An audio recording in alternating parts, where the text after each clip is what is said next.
The darkness settled in and the wind began to howl. I sat in my armchair drinking my gin with a scowl. The roaring fire crackled and popped, bringing warmth to the cold and bitter November evening. Still, I shuddered, even though I did not know about the visitor I would soon be receiving. Alas, my glass stood empty save for the clink of the ice. On a night such as this, I knew one drink would not suffice. So I stood, steadily supplying myself one more pour, when I heard a knock at my front door. Still as prey hiding from its predator, I stood. Then I stilled my breath, for I knew this could not be good. Who could it be at this hour? My thoughts on this were dour. I set my glass onto the table with an unsteady grip, even though I desperately wanted another sip. Down the hall I went, pictures hanging at my side, of days long gone by where I wish I could now hide. I opened the door with a loud squeak and a creak, and put on a brave face so I would not look weak. The moon was stationed in the perfect place to reflect some light on this dreadful place. My eyes gazed straight ahead where someone should be, but there was no one there, no one in front of me. I stood for a moment, staring at the darkness of the night. Then I closed the door, pausing before returning to the light. Back through the hall I travelled, while my nerves became unravelled. Behind me, something crashed to the ground. I turned and looked where I heard the sound. A picture lay upon the ground. The glass cover shattered all around. I reached for the photo, slicing my finger on the glass. It hurt at first, but I knew the pain would pass. A drop of blood dripped down onto the scene of a better time, before life turned mean. It was a portrait of my younger self, with a smile. This was something I had not done for quite a long while. I was posing in a pretty summer dress. It was a happier time, I must confess. Another knock echoed through the hall. I steadied myself against the wall. I glanced right back at that photograph. It was like I was looking at a holograph. My mum stood near me with no face. It had disappeared without a trace. Blood streamed down from my bewildered eyes, and I held a knife to my surprise. The picture flew from my hand like a bird from a snake.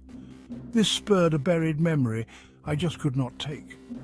I closed my eyes and breathed in deep and slow, holding it in before letting it go. The knocking began to grow in intensity. Although running away was my propensity, I stood there listening to the rhythmic noise. I struggled heavily to regain my poise. Back to the door I went, not sure what to anticipate. It was just a vision, I thought, as my fear began to dissipate. Silence overtook the night when I grabbed onto the doorknob.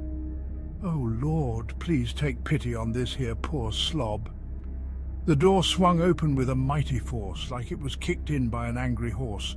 It knocked me back onto the ground, but I looked outside and no one was around. Then I felt such a tremendous breeze. It instantly made my blood freeze. Through the hall it went as more pictures came crashing down. A cold chill came over me and I shivered in my nightgown.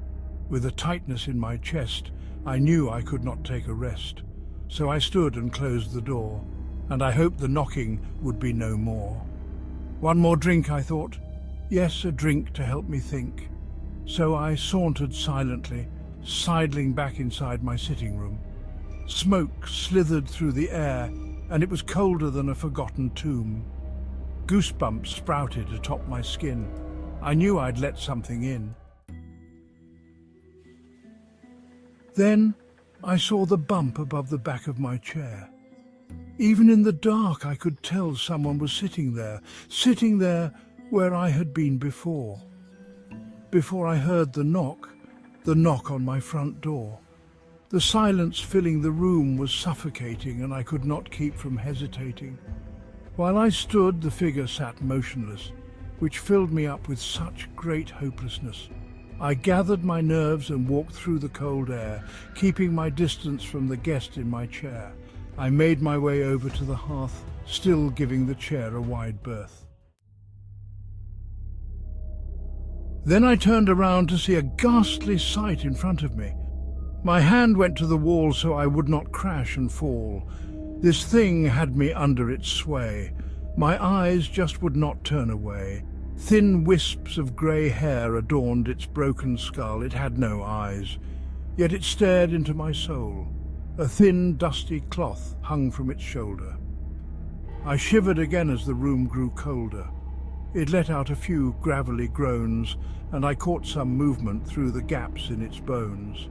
I stood silently and still, shrouded in the darkness against my will.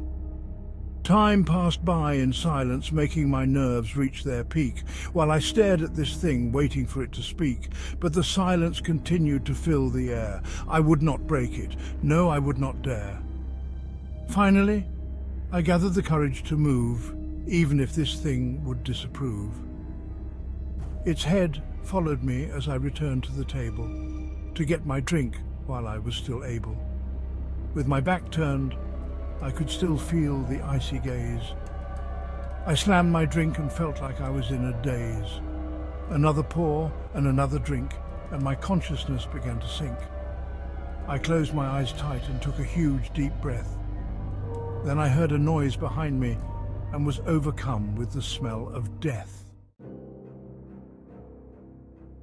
A bony hand gripped my shoulder, and I felt its fingers pierce through my skin. In my mind, I saw its face with a devilish grin. I screamed in pain before falling down onto the floor. It lunged toward me, and I became conscious no more.